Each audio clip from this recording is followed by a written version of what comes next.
Hello my dear students. In this module we will be just covering the different types of torques and the basics of electric drives as we have done in the previous lectures. So this is a schematic layout of an electric drive where the definition is very simple, that drives are systems employed for motion control. That means the motion, that means the parameters which I have already told you, the torque and speed. These two are the controllable parameters. And when you can control the motion of the electrical motors by means of power electronic devices, it becomes an electric drive. And obviously they require prime movers. So drives that employ electric motors are called electric drives.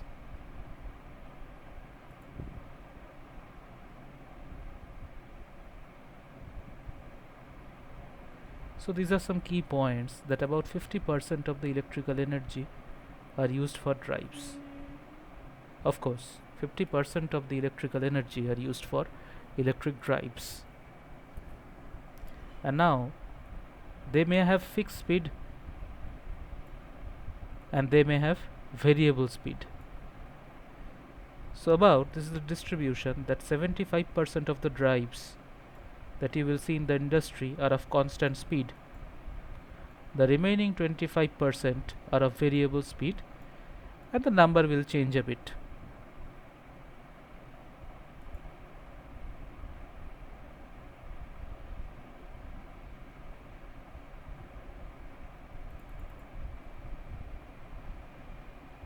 So VSD means variable speed drive.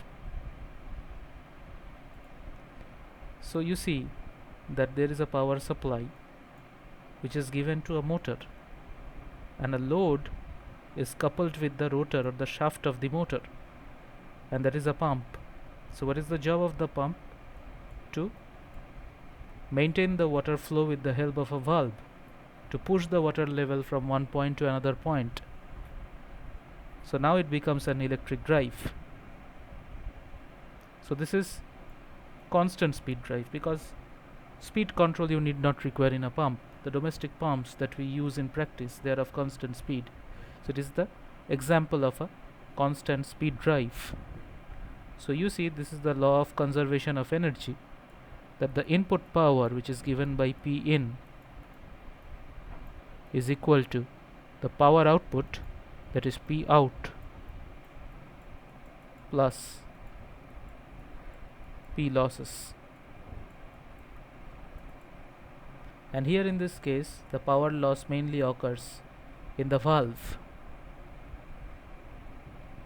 So this is the example of a constant speed drive.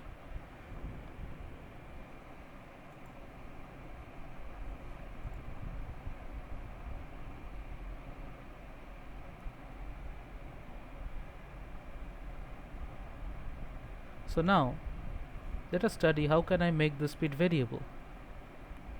So there is a power electronic converter which is given by PEC.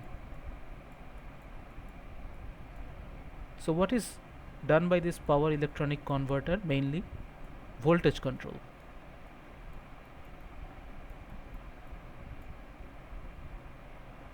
So now if it is an induction motor, this pump, if this motor is an induction motor, then the torque is proportional to square of the voltage. So that means as you change the voltage, the torque will change. So if the torque changes, what will happen? The speed will also change. So if the speed changes, what will happen? It will be a variable speed drive. So now you see the power loss in the constant speed drive is greater, and the power loss here falls down. Why? Because I am making the speed variable.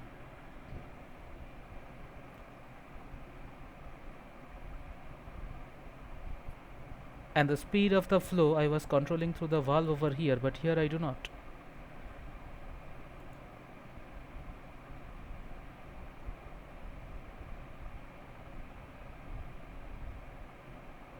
So this is the conventional electric drive.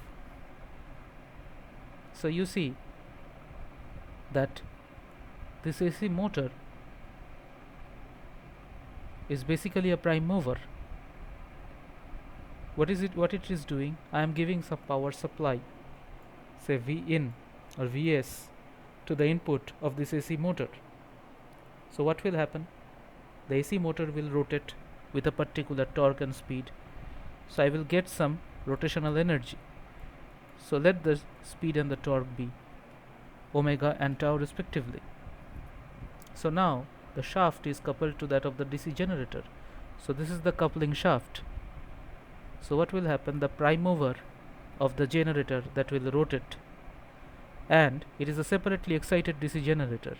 So you can see, by controlling the field resistance RF, I can control the field current. That means I am controlling the flux phi. And what is the back EMF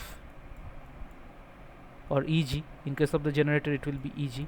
So it will be NP phi Z by 60A. So if you make the phi variable, what will happen? EG will be variable.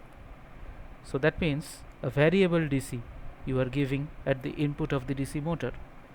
So if EG is variable, so what will happen? This speed will also be variable. So it is a variable speed drive. But the advantage is that it is a very bulky setup. It is a very bulky setup. It is inefficient. Why inefficient? Because it is employing 3 machines, and the efficiency is N1, N2 and N3. So what will be the net efficiency? It should be equal to N1 into N2 into N3. So what will happen? The overall efficiency will fall down. And it is inflexible. It is not flexible. It is very rigid.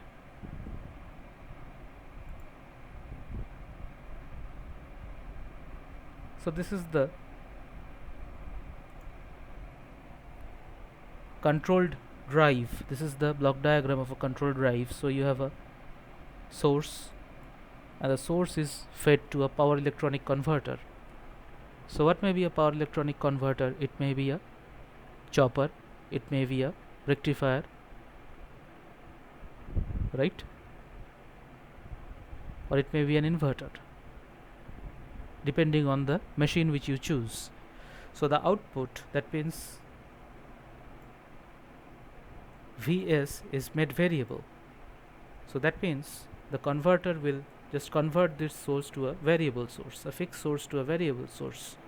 So as you just supply, or you provide the supply to the motor, which is a variable voltage, what will happen? You can control the torque and speed. So it depends on the load requirement. And the torque and speed, it will constantly be monitored, and accordingly a feedback signal will be generated. And there is a control unit which will maintain this torque and speed. So this is the control, and the controlled voltage will always go to the power processor, which is a power electronic converter, and accordingly the torque and speed will be changed. So now the huge system which was previously there, now it becomes small, it becomes efficient, and now it becomes flexible.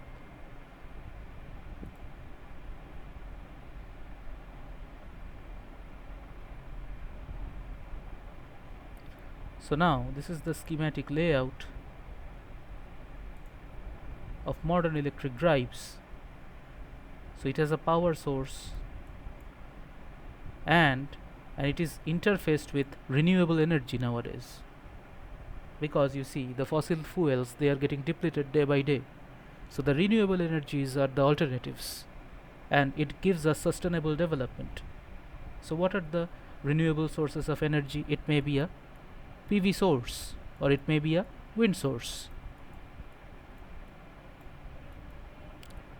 So this PV and wind based power source are fed to the power electronic converter along with the conventional source. And now the similar thing is there, and the speed of the motor is controlled so that the desired torque and speed can be achieved. And what is the control unit made up of? Now it is very advanced. So it is a non-linear control, a real-time control, a digital signal processing application, and it is speed sensorless. So now the discipline which was fixed now becomes interdisciplinary. So a lot of interdisciplinary subjects now get involved, and several research areas emerged as a result of that. So the subject becomes more and more expanding. So now you see it is a sensorless vector control drive developed by Hitachi. It is a single drive system.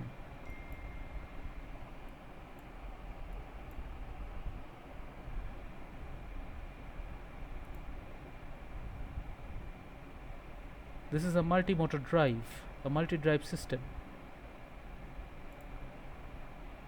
So you see there are 3 motors available over here, 1, 2 and 3. And you see a single power electronic rectifier converter is over here. So it is a DC, and again you are giving variable AC to each of this motor. Suppose it is getting V1, it is getting V2 and it is getting V3. It has been developed by ABB. So from one voltage source you are getting 3 voltage sources which are variable. So 3 motors are getting controlled over here. It is a multi-drive system.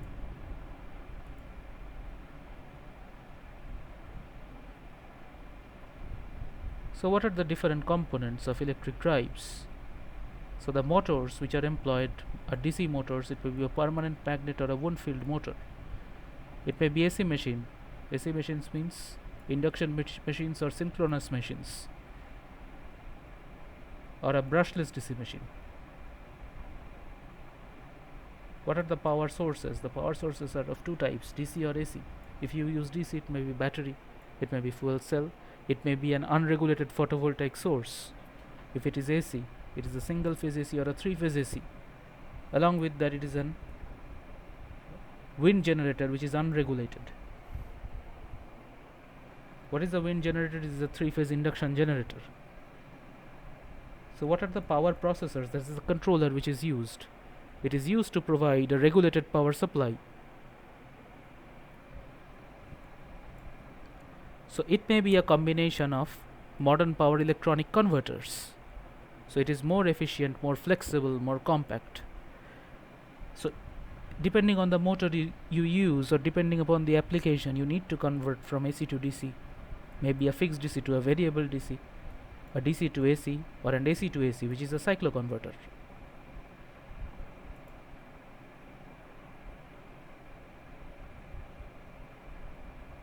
Now the control unit, the complexity depends on the performance requirement.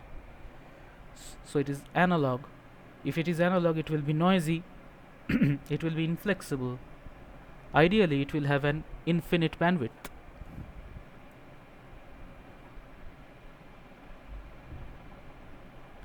If it is digital, it will be immune to noise, configurable, bandwidth will be smaller, and it will have analog controllers. So it is a DSP microprocessor. It will be flexible, lower bandwidth DSPs perform faster operation than the microprocessors in single cycle. So now it is a timeline that has been shown, that AC versus DC drive in the market dynamics. So you see in 1990, 60% were AC drives and 40% were DC drives. Now as time emerged, 95, 2000, 2005, now the 40% DC drives reduces to 20% straightway. So the proportion of the AC drives is gradually increasing and the proportion of the DC drives is reducing. This is the general market trend.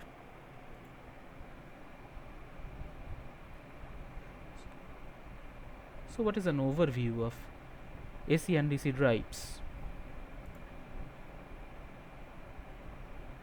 So in DC drives, you have to do regular maintenance. It is heavy, it is expensive. The speed limit, there is a speed limit. It is easy to control, and decoupled control of torque and flux is possible. For AC motors, less maintenance is required.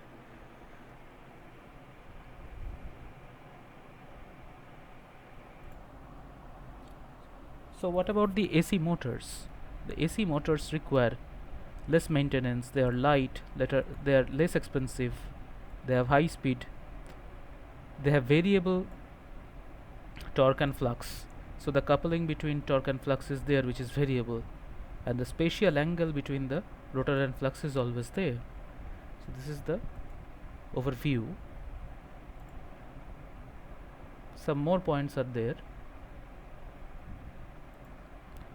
So before the semiconductor devices were introduced, that means before 1950, AC motors are used for fixed speed applications, whereas the DC motors are used for variable speed applications.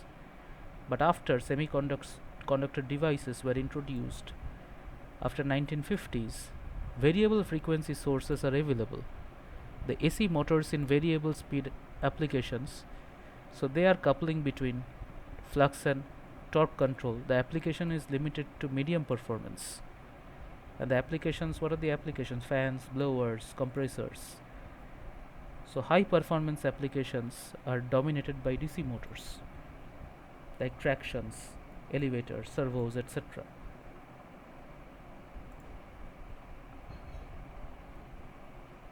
So after vector control drives were introduced in 1980s, AC motors used in high performance applications like elevators, traction, servos. AC motors are favorable than DC motors, however control is complex and hence they are expensive. So cost of microprocessors, semiconductors are decreasing. So predicted 30 years ago AC motors would take over DC motors if it is 30 years ago.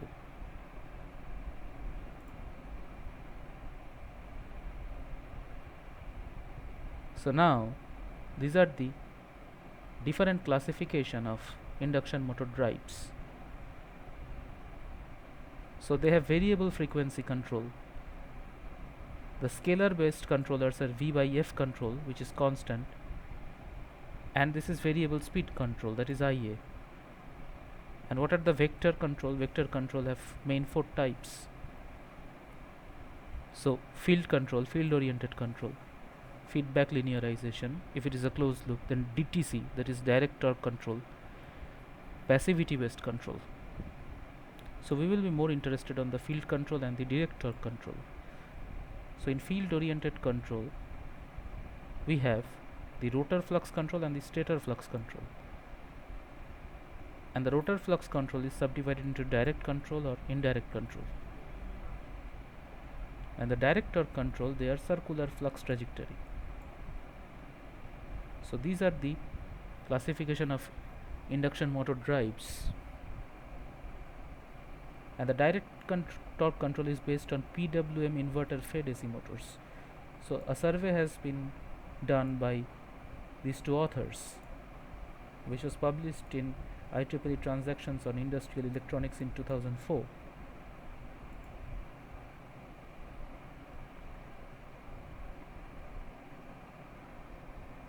So now let us have an overview on the basic principles on elementary mechanics. So now suppose you have a mass which is denoted by capital M. So if you apply one force, say Fm, so what will happen? An opposing frictional force, which is F suffix small f, will act, and they will be opposite in direction. Let the velocity of the moving body be v, small v, and the displacement is x. So what will be the force? The force will be m into acceleration, that is equal to m into dv dt,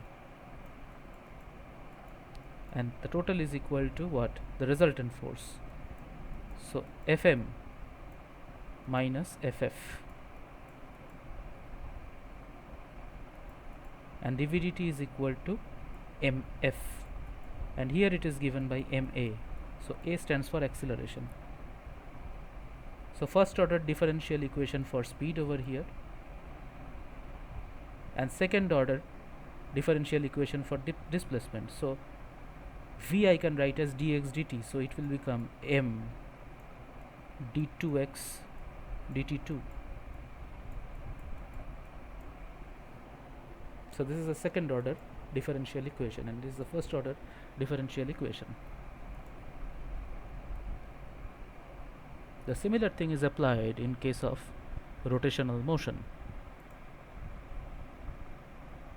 So in case of rotational motion, the motoring torque is known as electromagnetic torque, which is in the clockwise direction, and the load torque is in the counterclockwise direction. So in linear motion it was frictional torque, now it is load torque. So Te minus TL is equal to d j omega m dt. That means that is equal to